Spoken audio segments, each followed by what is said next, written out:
in this episode, we focus on the startup process, including finding manufacturers, also talking and discussing how he launched those first products and got those initial sales, scaled that brand up, the things he learned along the way, particularly regarding the importance of product innovation versus design, which I found particularly interesting. And we wrap it all up with a nice quick fire round and 2024 strategic aims for their company. Brought to you by Sendlane, the company that provides email, SMS, and reviews all in one modern, built for now, built for commerce platform that's miles better than Klaviyo, in my opinion, for the following reasons. One, the solution is modern, the technology is there, and from what I've seen, people prefer the technology to Klaviyo. Two, the price. Three, the team. And four, just everything about it. Go and check it out if you haven't already. Go and book yourself a demo. Sendlane is definitely the way to go if you're looking at using Klaviyo over Q4 and you've been hit by these price hikes. It's a good time to be looking at Sendlane to get 2024 off to a great start. The show is also brought to you by Rewind, the company that will protect your store from issues. Things like customer data being deleted, products being deleted, or wiped apps messing with your store. They also provide a staging environment. So it's like an insurance policy, constantly taking snapshots of your sites and backing it up so that if you ever need to restore data, themes, code, anything, you can just roll back to a previous version. It's a must-have. And the staging site, if you're still doing changes on your live environment and not doing them on a staging site first, then you're playing with fire, it will burn you. Make sure you have a staging site installed, test all of your things on a staging site. Once they're working, move them to your live site. Rewind, you can find them in the Shopify App Store or on Google. On to today's show with Joe. Joe, welcome to the E-commerce Gold podcast. How are you doing today, sir? Yeah, good. Thank you very much. You started a company called Grow Gros. And what I want to know, first and foremost, is just a bit of an introduction, bit of a backstory as to who Joe is and then how and what inspired you to start Grow Gros. Yeah, for sure. So I'll go back a bit further than when we started Grow Gros. But so I started in business in sort of 2015. I left university not long before that. And I started my first business was actually a chilled coffee drinks business. That came about because at the time I'd been working for an organisation in the UK called NACU, which was like it was like a not-for-profit organisation designed to help the enterprise in like colleges and universities in the UK. So I'd worked for that for about half a year, and left the organisation. But as I've been doing that, I've been very involved with like startup businesses and people, doing all sorts of things, whether it be agencies, products, all that sort of stuff. So I kind of got the bug for starting a business there. And the way I kind of got into the coffee drinks thing was, at the time our organisation was based down in London, so I spent a lot of time in Shoreditch. And I've seen sort of the third wave of coffee movement that was happening in the UK at the time, which, it kind of come from America mainly. And one of those things that I came across there was cold brew. Prior to that, a couple of years before, I'd actually been in America myself and seen cold brew products in shelves. And I mean, like stacked on shelves in chillers in the US, gas stations and stuff. But it wasn't something that I'd seen in the UK, and it's something I had tried in America, not seen in the UK since. And it was like one of those like awakenings, like, well, this is now starting to appear in UK coffee shops. Isn't as a ready to drink format that was in America. Is there something we could do here? So I started like tinkering around with that, entered a food and drink competition, and came a runner-up in this like national food and drink competition. And that's kind of how I first started in business. Had the coffee drinks business, launched that in sort of 2016, ran that through to 2020, and we've got impacted pretty heavily from COVID because a lot of our distribution was in retail outlets near office locations, and obviously with the big work from home movement, that sort of, pretty much put an end to that. And then at the time I was also working, did 6 months as a CEO for a startup men's shirtwear brand. We were doing like, not necessarily just shirts, but like formal sort of wear, so like shirts, like casual polos, all that sort of stuff. So did that for 6 months, did a few raises with that, some investment stuff, and helped structure that business. And then Grow Gros was born out of the pandemic, effectively. So my business partner. He just had his first child in the October before the pandemic.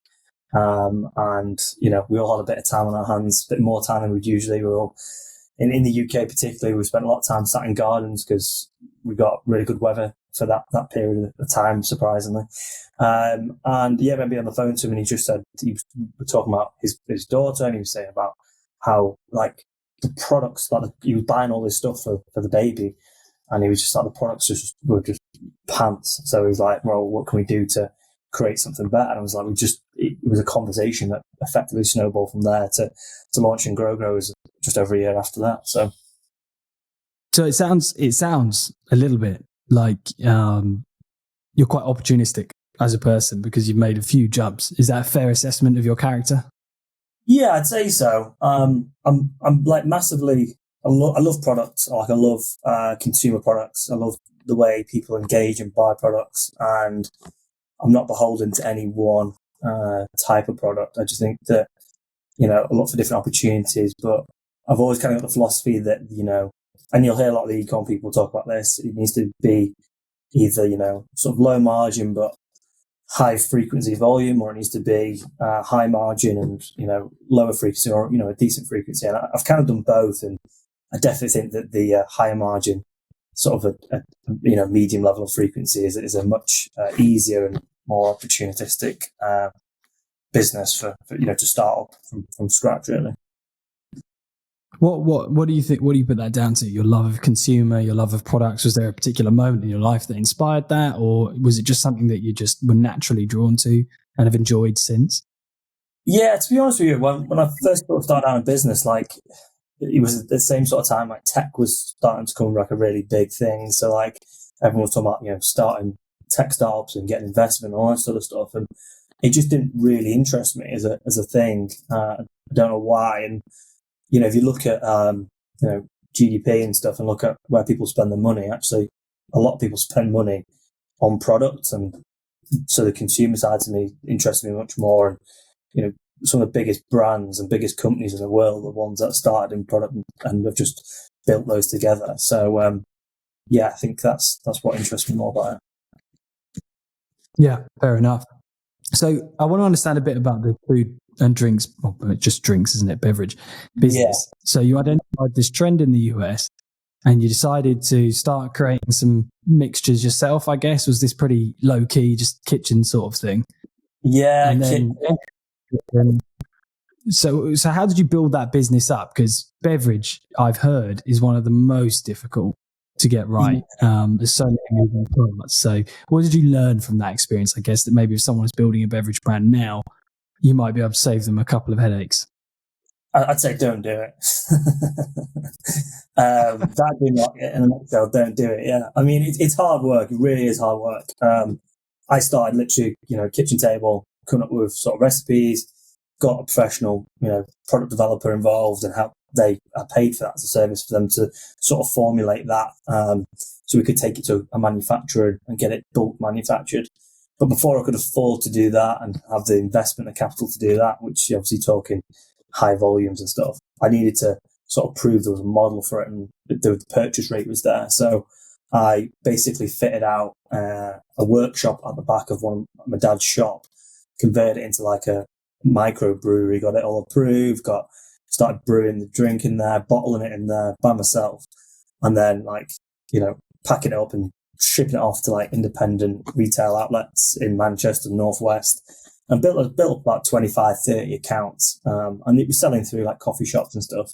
But that was like getting, starting at like 6 o'clock in the morning and then shipping all to like 1, 2 o'clock in the afternoon and doing all the product side. And then in the evening, it was like trying to build a business side to it. And it was just, it was relentless and like no reward for it whatsoever because the margins in like beverages are so low at that scale. Like you need to be a national retailer in the UK to make any sort of headwind. So it's a tough industry, definitely. Did you have any of those meetings? Did you go in and speak to any of those retailers? Yeah, so we got listed with like Whole Foods Market, Ocado. We had quite a bit of distribution in the Middle East with Lulu Hypermarket, and I'd met with Sainsbury's about 3 or 4 times, who were obviously one of the biggest retailers in the UK. Morrison's, Asda. So I'd met with them all, but one of the other difficulties you've got with sort of start-up, scale-up food or drink brand is the incumbents, so the big market players. So, we're going up against like Starbucks, Coca-Cola, who at the time were acquiring Costa Coffee in the UK. And, you're trying to introduce new product innovation to the category. And these guys are watching you and they can see, but they can introduce a product, on a much bigger scale, much more quickly. Well, not necessarily quickly, but with greater impact than you can. And obviously they've got budgets as well that they spend with the retailers. So the two are sort of intrinsically linked to work together on a greater scale rather than taking a risk on a startup. So it becomes much more difficult. And there has been some great success stories of food and drink brands, which I looked up to for many years. Like probably the most notable one is likes of Innocent Drinks in the UK, who, got massive distribution throughout the UK, then into Europe, and eventually acquired and gobbled up by Coca-Cola. But it's a tough old industry for sure. Seems like in order to succeed, you have to have like a really strong brand. I think of Liquid Death, Innocent, like your example, Grenade.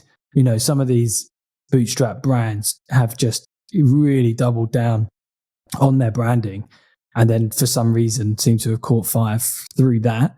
But then also the other ones like Prime, they just have huge audience to tap into straight off the back. And I know there was Ugly Drinks in the UK that did pretty well and then didn't do so well. And they have pretty good branding. Seems like, a tough game, and especially D2C. Did you ever venture into shipping from your own website? Yeah, we did a tiny bit of it and then sort of backed away from it.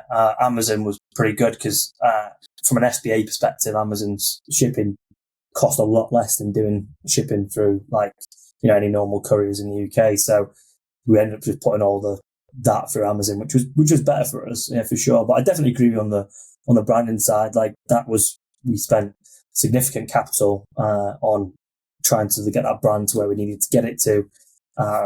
But it was always hard. Like we think we had the elements of the brand, but then there's product bits, and it's almost getting your ducks in a row and getting them aligned so it works perfectly to make it the perfect product. Now, there's you mentioned Ugly Drinks. There's another one called Dashwater in the UK. Obviously, they're pretty big now.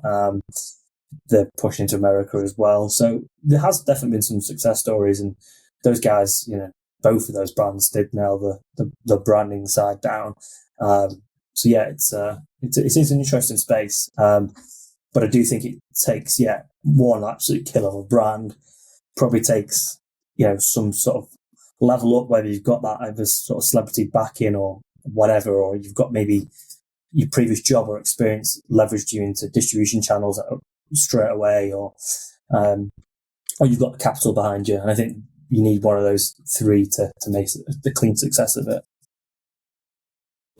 How did you know when the right time was to stop pushing that business forward? Yeah, well, I mean, we pretty much got driven to a point of stopping pretty much within COVID. So we had a flurry of online sales, which was pretty good through Amazon, Ocado. We were Muscle Food at the time as well. And that was pretty good because it was the hot weather in the UK really helped lift that. But then that sort of tailed off as people stopped spending so much online and we're back in the supermarkets again once they realised that COVID wasn't going to absolutely obliterate us all straight away. And all of our shops that we were distributed in were effectively shuttered. So we had a distribution Spa as well. A lot of those were shut, just closed because obviously the leases and all that sort of stuff. So it just wiped out any sort of opportunity for growth in the account and stuff like that. So it was kind of like, right, I need to refocus where I put my time and energy because over the long term, this isn't going to go the way I want it to go. So it's like, right, what do we do next?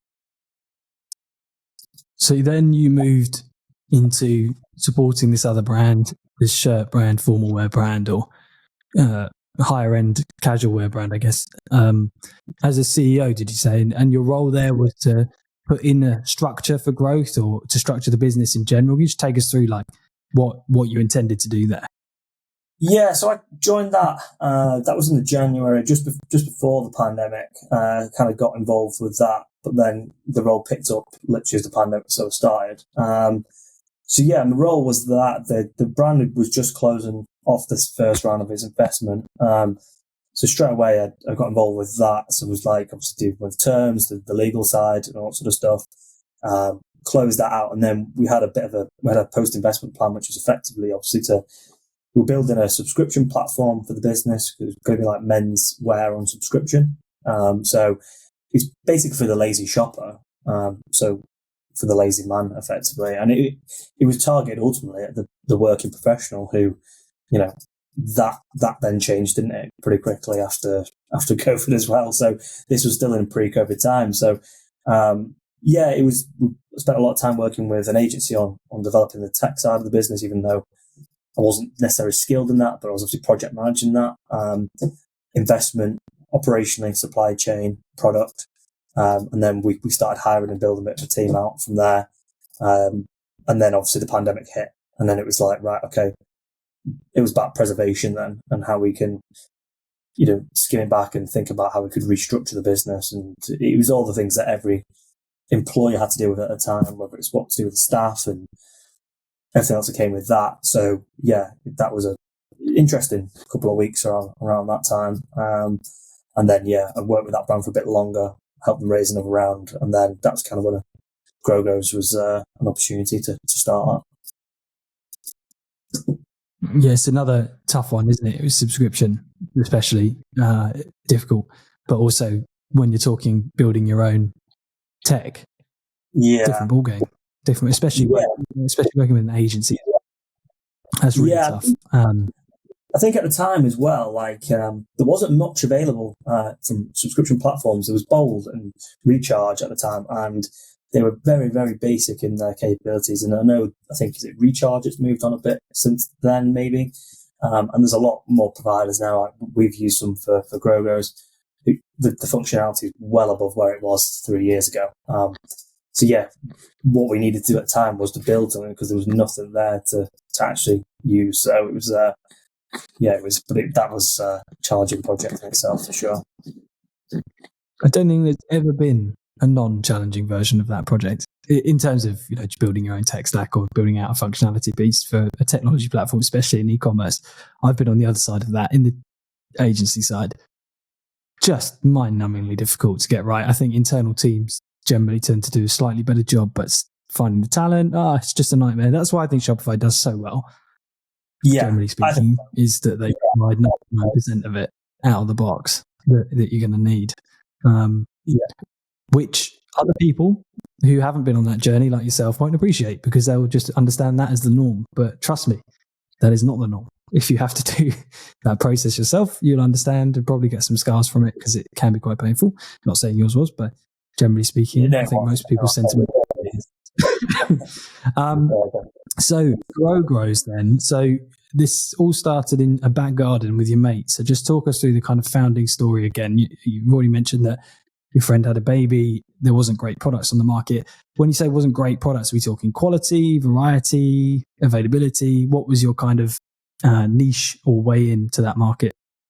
Yeah, so that's kind of where it was born. I think that at the time when we looked at it, there was like two options for baby clothing in the market. There was one, which is you go into your sort of local supermarket or grocery retailer and you'd buy, 3 plain white, blue or pink baby grows for £10 or £12 or whatever.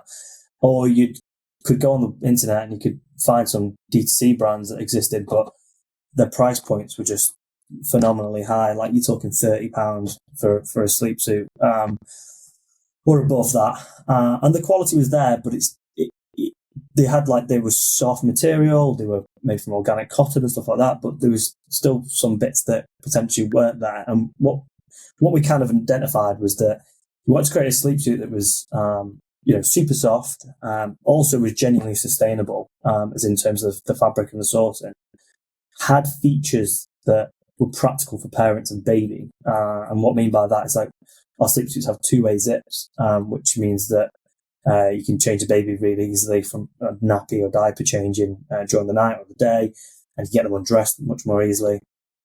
built-in scratch mitts to stop them scratching their faces at night. So rather than putting a mitten on, they can just fold it over and it protects their faces. And then same with the socks we built in to like fold over socks. So it means the baby can have their feet in or out, and it means as they grow, rather than hitting the sort of limit of length of size of the sleep suit, they can fold it back and still wear it for longer duration.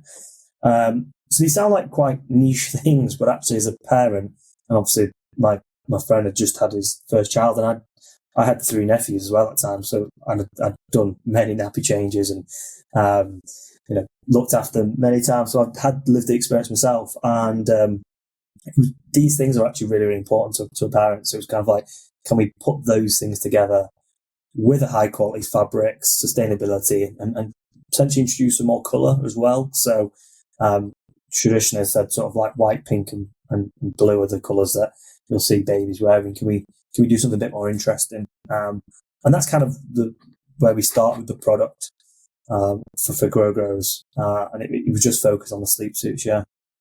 You are in the D2C space. If you have a brand that's selling online and you haven't at least had a demo with Sendlane, then one of 2 things is objectively true about you. You like setting money on fire. You like making your life more difficult. If neither of those things are true, and you are an e-commerce brand and you are selling online, you do send emails, you do send SMS, you do have reviews, or at least like to collect reviews, then there is no reason for you not to at least have had a demonstration with Sendlane. They are built for e-commerce. They are the most modern platform with the best features, in my opinion, at the lowest cost. I mean, I'm not really sure what would be holding you back.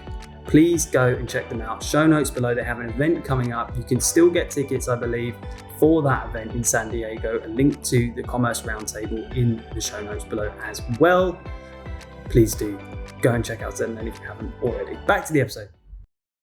So I'm hearing a sort of identification of some kind of middle ground between the really premium retailers, high quality garment, and your local supermarket off the shelf, grabbing in your cart. So you saw that as a gap. Then you've got another layer, which is product innovation.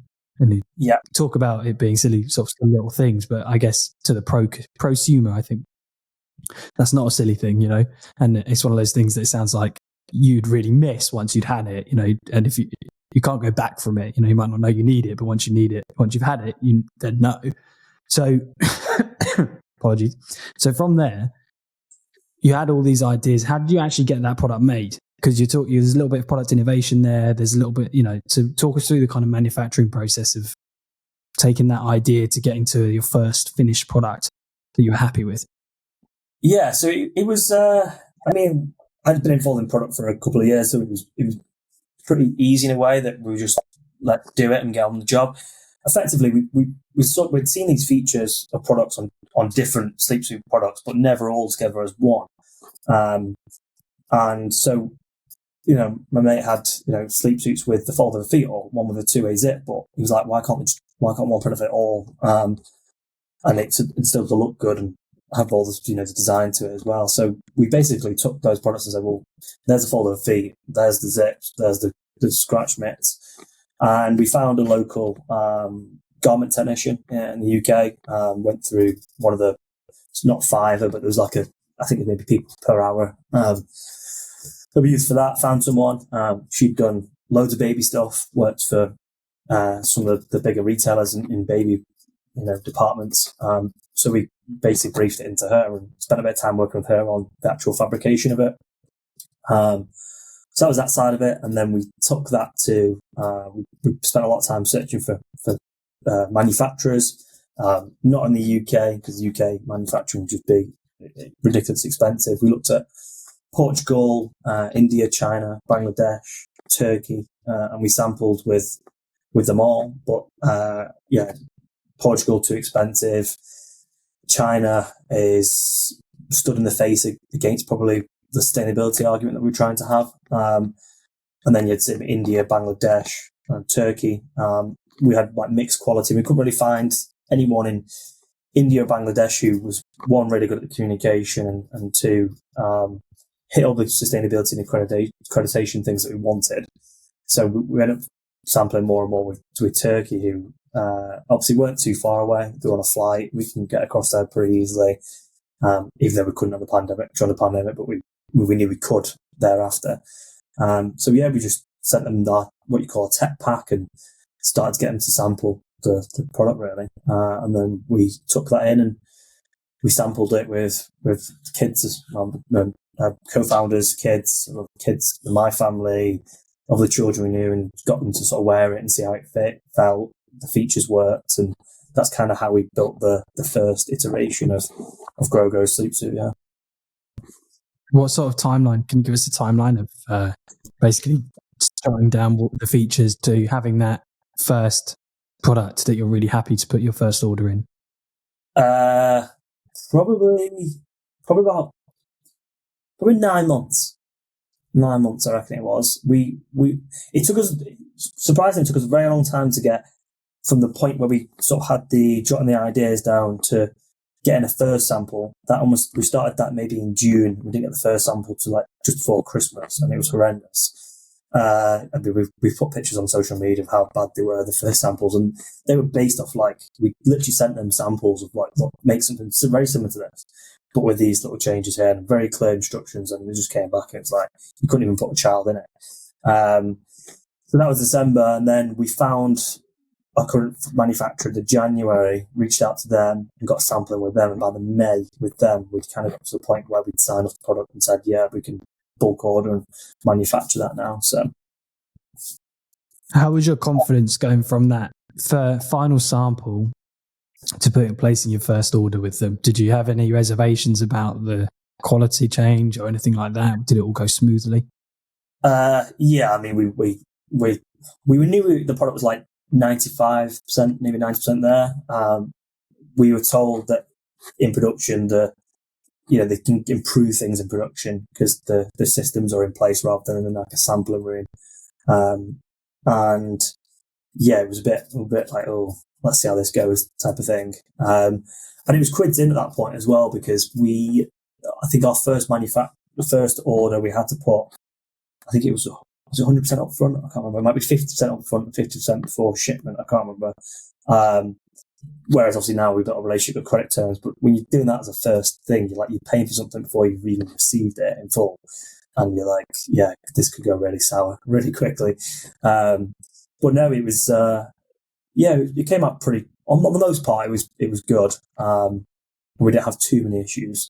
But we're constantly evolving, we're constantly improving product, but our reviews sort of stand for themselves. We've got really good feedback, and that's the main thing that we are sort of ticking the boxes, but we see things that probably the consumer wouldn't see in terms of product quality as well. So we're really, really focused on making sure it's the best it can be.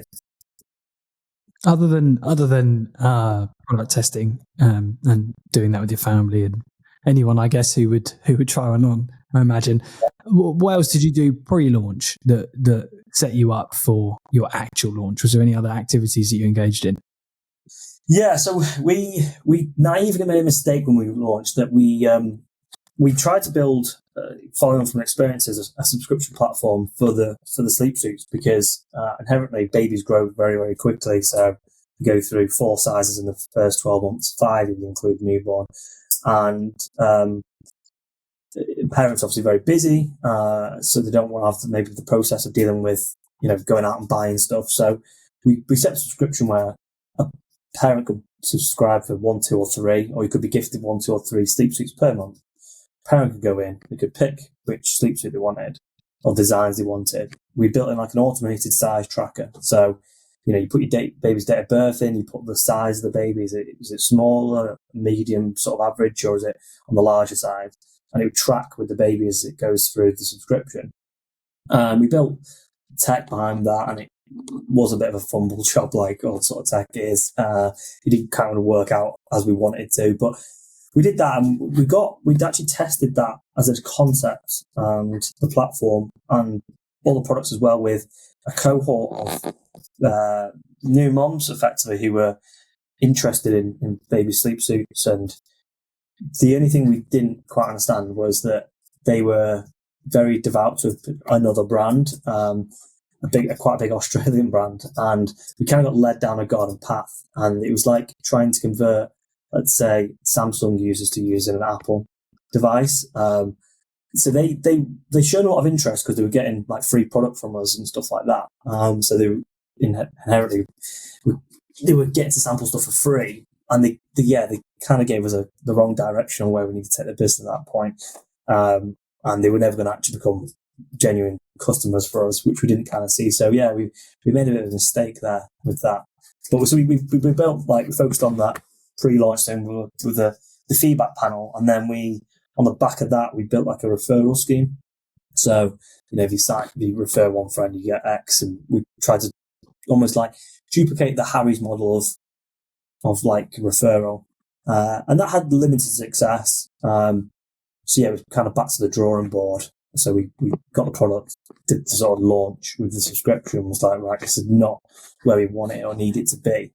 How can we sort of re-establish this? So then we kind of went again down the ecom route then pretty quickly.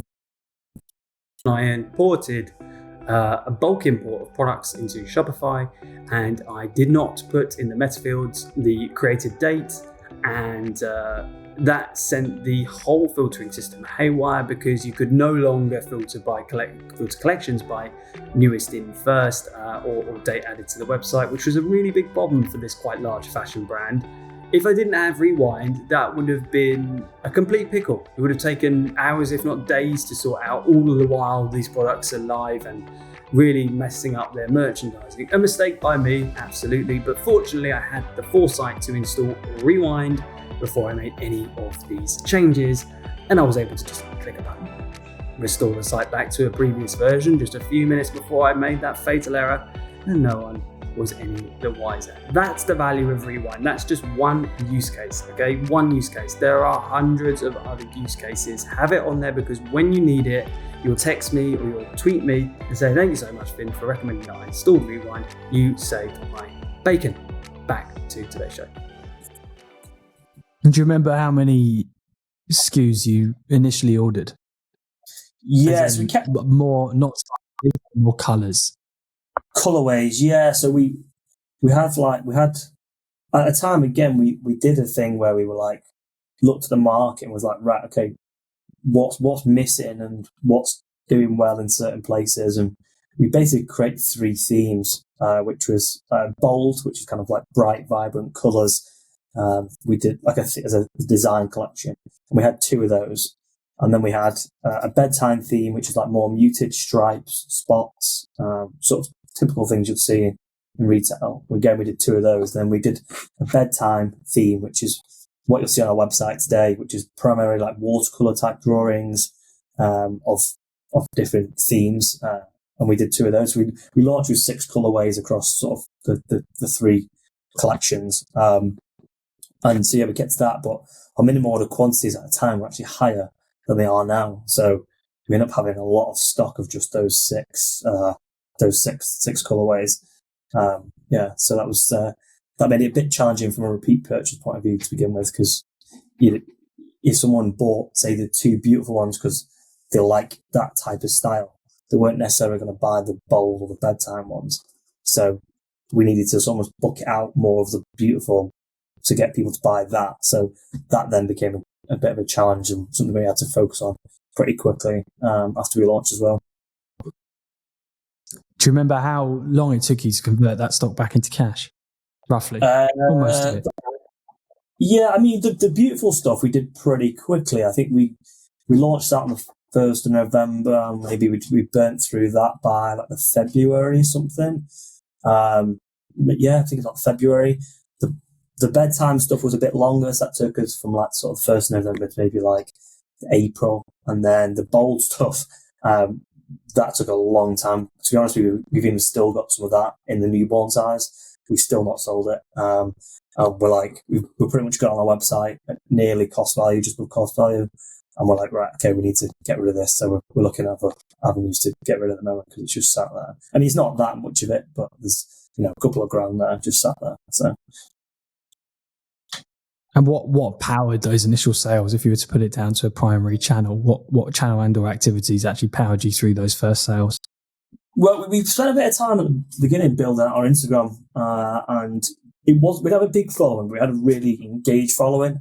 So I think we're at like a couple of thousand followers, and the engagement was really, really good. Like anytime we put a story up, we had loads of people messaging us, and it was almost like a community. And I think that was because mums, inherently, they've had a baby, dad's out at work, and they're by themselves with the baby a lot of the time. So, they spend a lot of time on the phone speaking to other mums and messaging, and or they're on Instagram. And so that we've got a lot of engagement there, but we didn't necessarily see what was the people we were speaking to through Instagram. Yeah, we did have customers from there, but the amount of engagement and amount of conversation that was going through Instagram as a channel, we didn't necessarily see that directly relate to what we were expecting in sales. And I think a lot of brands say this as well. So, it's good to build that community out, but does it always necessarily relate to sales you're following? Not necessarily. So it was Meta, at the time, Facebook, wasn't it still called? So went down advertising, and that's kind of how we built out from there.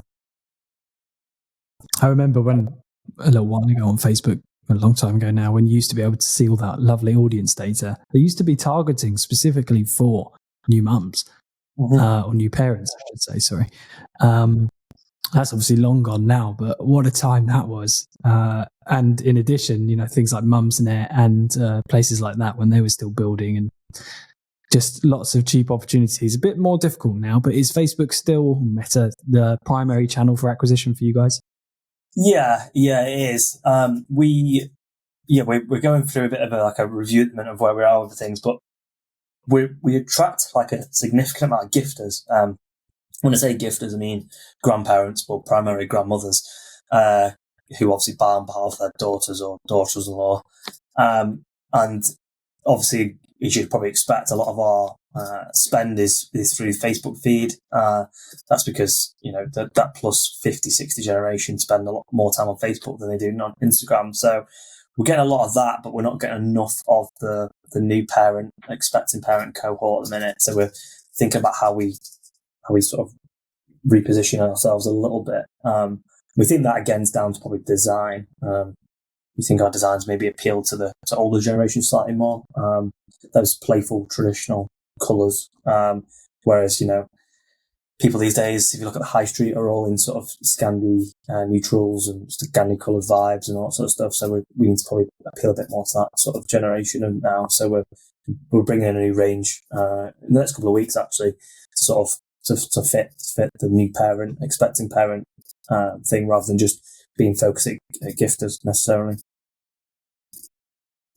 So how did you solve that problem? You obviously identified a potential problem there and you've solved it, but what were the steps you took to kind of land on the collection that you're ultimately bringing to market? Yeah, I think obviously when we started the business, we had those 3 design themes, and we quickly realized that the butyl theme, the water color theme, was the one that was kind of it was selling at a pace of 3 to 1 compared to the other product. So it was a no-brainer to almost discontinue the other lines and focus on that and expand that collection out. We've got 25 plus watercolor type designs now, ranging from all your animals, dinosaurs, giraffes, elephants, through to we brought out penguins for Christmas, and then we've got theme stuff, skiing, farm. So the list goes on. And our focus was to continue building that collection out and out and out. But what we found with that is it's not just a gifting issue. It's there's a niche as well. Certain people have an affinity to a certain type of character or animal or theme. So we'll see people who really love turtles, and they'll just be drawn to that one sleep suit. But they might not necessarily like the others. They might buy one or two as complementary products and build a bundle with it. But unless we bring out something that really hits home for them, they're not going to come back again as a customer potentially, because they've got no affinity to any other. You're almost buying it for a novelty thing. So that's the thing we noticed, is that our repeat purchase rate isn't where it needs to be. It should be better and can be better. And then we noticed when we looked at our sort of customer data, and you're looking at your segments of who's actually buying, and where we're spending our advertising, a lot of it's going down to gifters. And even on our pop-up, we ask people who are they expecting gifting or parents and say our post-purchase stuff, and it was kind of aligning that we're falling more and more into gifters, and that's, for me, it's more and more into novelty, more and more. You're going to have a lower repeat purchase rate because someone might gift once, maybe twice a year to a new baby or something. A grandparent who's absolutely devoted might buy a bit more than that, but generally speaking, you look at one or two purchases, whereas with a parent, they've got a necessity to buy for every size that baby's going through, which in their first 2 years is 7 sizes. So that's a better LTV than a gifter who might buy once or twice. You've spoken quite a lot about design being a key component for the purchase, but right at the start of this call, we spoke about the innovation that you've done on the product. So how much value do you think you can attribute to the sales through that innovation? And if it's not the thing that is the kind of key motivator for people making a purchase, by removing that or improving that, how does that affect the cost per unit? And is that something you've looked at and think about? Yeah, it's a good point, actually. I think when we do like survey customers and speak to them, and like we do occasionally have phone calls with them and stuff like that, every now and then we'll get 4 or 5 on a call and speak to them. The feedback on the features still stands. It's almost like the customers can be drawn to 1 or 2 things, and if anyone looks at our advertising, like the ads library, we'll be doing 1 or 2. We'll either be focusing on the features or we're focusing on the designs. And I think kind of it's nice to have both of those angles from an advertising perspective, because they tap into 2 customer niches. But I think that the reason the designs have become a big focus is because those features would appeal to some people if we had a design that was neutral enough and relevant enough to them. So we tap into a broader market. And so you could have those features, but you could have you could have no designs that someone doesn't like, so that stops someone buying. So we've had to expand the designs to appeal to more people. But at the same time, we've not got a broad enough design to appeal to like a wider range of people. I mean, we have got those. We've got, quite simplistic prints and stuff, but can we go one step further? And almost as we started the business, we almost took a step away from, the blues, the whites, the pinks, and we took here's where it is now, and we went both sides of the field, and we're kind of just inching our way back to where it needs to be. So we're not saying we're going to go back to just blues, whites, and pinks and do that really, really basic stuff, but where's the sweet spot of where we need to be, and we're kind of trying to establish that. So Q4 sounds like probably quite a big time of year for you in terms of the gifting season. What are you doing? What have you got in play? What have you got planned to make the most of Q4 this year? Yeah, so we've done a lot this year. We've built out the collection quite a bit more. So over the last year, we introduced pajamas. So you could take those from 12 months to 6 years. So that plays inside the family buying activities. You can buy for the newborn baby, but you can buy for the toddler as well. We've got the sleep bags that we introduced, which are an essential item for babies in their cots in the nurseries. And then we've got like new blankets, animal blankets. They're like comforter blankets for the babies that match the sleep suits. We've got like giraffes that match giraffes, pandas, etc. And then bibs and hats as well, which we've always had. And we use those as gift with purchase incentives. So you'll see on our website, if you add a certain amount of product, that they'll be able to get those and pick which design they want as well, which is kind of nice for them. So our focus very much with Grow Gros has always been on bundling. And that was very, very much from the early days. When we just had the 6 products, we bundled up to different collections, and we ended up selling more of the bundles than we did of the individual SKUs. And that was obviously, right, okay, so people like to bundle. Obviously, inherently, babies go through a lot of sleep suits, clothing, because they make a lot of mess and they change size so quickly. So this year, we've got a new feature built on the website. It's like a build a bundle feature. So people can go in, they can mix and match sizes, pajamas, designs, and they can add those and get savings on 3, 5, or 7 items added to cart. We've obviously got pre-configured bundles as well. So we're trying to really drive that basket value whilst driving savings for the customer. And obviously it makes sense that the more they buy, the more they save. And then with the gift with purchase as well, it's like a nice little incentive. So that's where we focus on it. It's definitely bundles, and I think it makes for a nice gift as well, because obviously the grandparents are gifting. You've got like a collection of sleep suits that are all sort of individually designed and different. It's kind of a nice little gift to give to the daughter or daughter-in-law for the new baby. So outside of Facebook, Meta, currently, are you using any other channels that are maybe working well or perhaps not so well, in your opinion? Yeah, we tried last year. We did a little bit of exploratory exercise, and we looked to like TikTok. We started doing some TikTok ads at the time. Obviously, TikTok was probably on the trend and was probably performing the better for D2C and e-com brands at the time. Less so now. We know they're giving away a lot on TikTok Shop and credits and all that sort of stuff, but our audience is probably a little bit more mature. It's probably got maybe a bit more disposable income than maybe that audience potentially would offer there, and we're more on the luxury end of the market than the sort of high frequency type of thing. So TikTok didn't necessarily work for us. I'm not saying it wouldn't work for us, but it didn't work for us at the time, and obviously it's splitting hairs as well. Like you've got to focus on what's important. So we've been pretty successful on Etsy, so we're trying to build that back out again, and trying to get up on 5-star.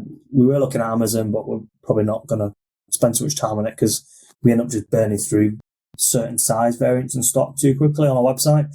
So we want to reserve that for us rather than going into different channels. But primarily Meta, and obviously our database as well, which is continue to grow month after month over the last year or so.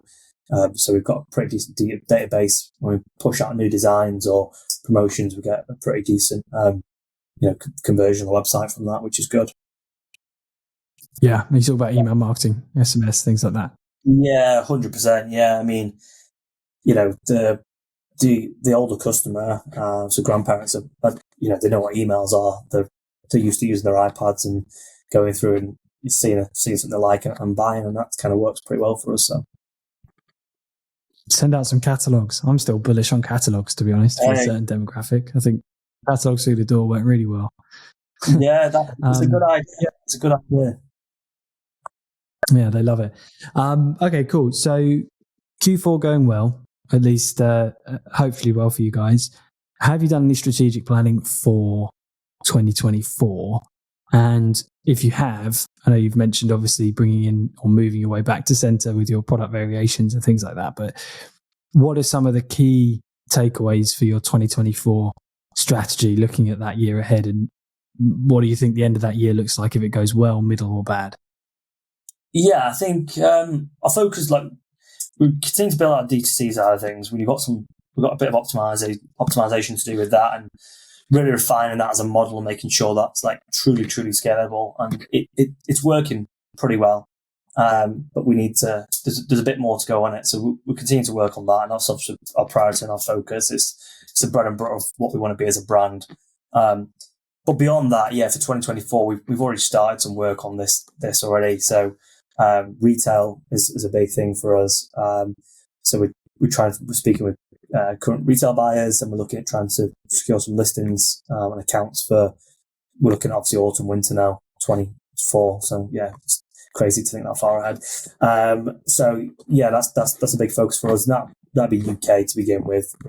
We do a lot of international through advertising for our website. We probably do like maybe 40% UK revenue, 30-40% US, Canada, and 10% Europe. So we are kind of spread quite well geographically. But yeah, retail UK, and then also looking at licensing as well, brand licensing. So obviously kids, there's lots of books and characters that might appeal to newborns and the slightly older children as well. So we've had a few meetings and conversations with different licensors and brands there to take some of those key characters and put them on sleep suits and other products that we've got and bring those to life through sleepwear. So yeah. Good stuff. Okay. Well, that all sounds very exciting. Is there anything that I haven't asked you that you think could be valuable for the audience about the brand? Good question. I think we're we spent a lot of time on like sustainability as a brand. So like, obviously our products are all like they're made from. The reason we did this is when you look at the sleepsuit market or sleepwear market for babies, there's a lot of brands that do a lot of what we call greenwashing. So they'll claim to be sustainable when they're genuinely not. And they do that to obviously sort of tick a box, don't they?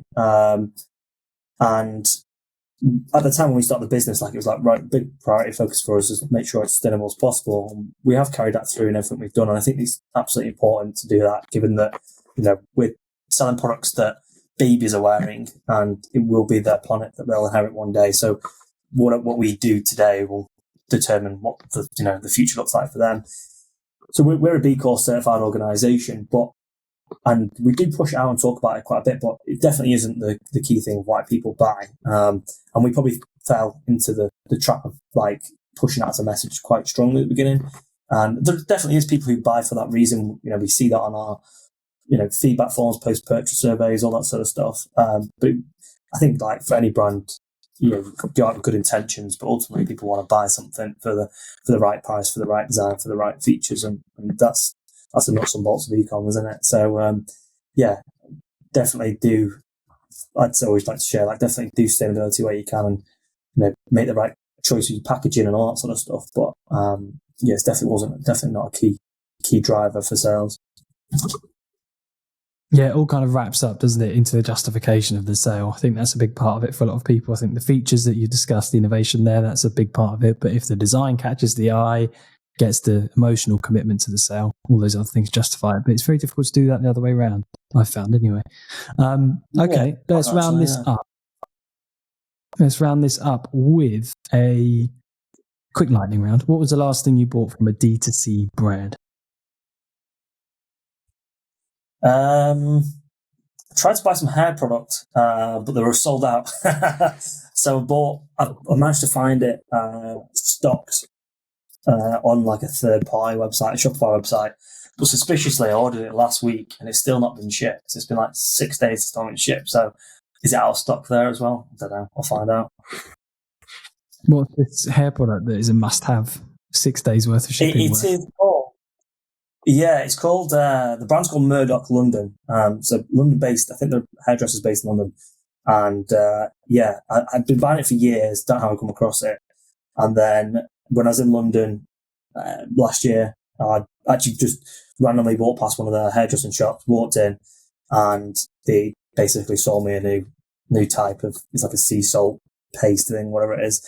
And I was like, right, okay, this is pretty good, and bought 2 on the spot there, and I've been a committed buyer ever since, but they're out of stock now, so I've got no hair product, I've got very little left, and I'm like, what do I do? I'm in this position where I have to rediscover a new brand, so it's making me feel uncomfortable. If only you had HS2 to zip down to London and back, and you'd be fine. So HS2? What's the high-speed train called? I can't even remember. They're not even going to anymore, is it? Yeah. Who knows? Yeah. What if you could sit down with past or present anyone at a dinner table for one evening, who would you choose? Everyone's going to say Elon Musk, and I've always sort of would say that, but I don't know. I think given that I'm in D2C, I don't know. That's a tough question. If I'm in D2C, I'd probably look at someone in our field, maybe. I can't think of who. Potentially, if I could have an like open conversation, I'd love to speak to a competitor who's like quite a bit bigger ahead of us, which sounds weird, but like they've been on the same journey you have been. Whether it's, you're in the same industry, we don't necessarily compete directly, but we're still selling to the same type of customer. And I think there's insight to that and learning to that. But I don't think if I had that conversation with someone, they'd be genuinely honest about things and give you the full information. So then I think it'd be pretty pointless. But yeah, I can't think of anyone on DC more broadly, but yeah, that'd be probably it. CEO for the day of any business you're choosing. Which business are you choosing? Top of my head, it would be Ralph Lauren, but I don't know why I said that. I do like their clothing, like their products. And I think, it's one of those sort of legacy brands. It'd be just fascinating to get behind the skin of it and see, the sourcing, the materials, the product, like, what does actual polo cost that's on the shelf, and then also look at the marketing side of the operation and stuff as well. So, how much money is enough money to stop doing what you're doing or carry on if you want, but it's no longer a need for you to keep working if you don't want to. If you want to carry on growing your business, you can, but put a number for me. I'm going to press you for a number. What number in your bank account would you need to see to be like, you know what, I'm good now. I'm just going to do this or do whatever else. Yeah, I mean, if to completely stop working, and I mean, like, which I don't know if I could actually do anyway, because that's the type of person I am. If to completely stop working, it'd probably like maybe. And this is, I always think like if you sold your business, then you get taxed and all that sort of stuff. So I'll do it just as a net number. I'd probably say like maybe 8 million. I'd be happy with that. If that's enough to live off. And if you put some money into general investment stocks and shares and stuff like that, you'd probably see a decent capital gain off that. If it was that'd probably, I mean, it's different, obviously, like you get an offer for a business, you've got to really think, especially when it's your first exit, you've got to really think about the impact that's going to have on your life, I think. And people always like, I want to sell for 100 million, all that sort of stuff. And actually, that's great. But, if you could exit a business now for 4 million and you start another business and you can self-fund it, bring some of the capital in, then you could end up selling that business for 20 million. So, you got to play the long game. And I think it's easy to forget that, isn't it? Where can people buy from you and where can people follow you? Yeah, for sure. So growgros.com is our website. Nice and simple. That's internationalized as well, so anyone can buy from there. We're also on Etsy as well, but with a smaller selection of products. And then following, I'm on Twitter. I can't actually remember what my handle is because I go on Twitter. I do engage a bit in the D2C community. What's the sorry? I'll put it in the show notes. You're good. Oh, yeah. Cool. I mean, I go on there, I do engage with the community a bit. I don't post too much. It is a fascinating place. I think that, D2C, Twitter or X is now, I think it's, if you're starting an e-com or you're a founder in e-com or you have anything to do with e-com, it's the place to be to learn, for sure. And I think it's been really valuable for me, with Grow Gros particularly. I know the business before, but it's a real strong community there. And I think, I'm enjoying being part of it and reading and learning every day. 100%. All right. Well, that's it for today. Thank you very much for joining us on the EcomGold podcast. And we wish you all the best. And listeners, do reach out if you want to have a chat with Joe, but also go and buy your babies some clothes or gift to babies some clothes. All right, Joe. Thanks very much. Cheers. Thanks. All right, that was Joe, everybody, from Manchester in the UK. And please do check out his brand, growgros.com. And we'll be back next week with another episode of the EcomGold podcast. Thank you for tuning in today. Have a great rest of your day. And thanks again to Sendlane and Rewind.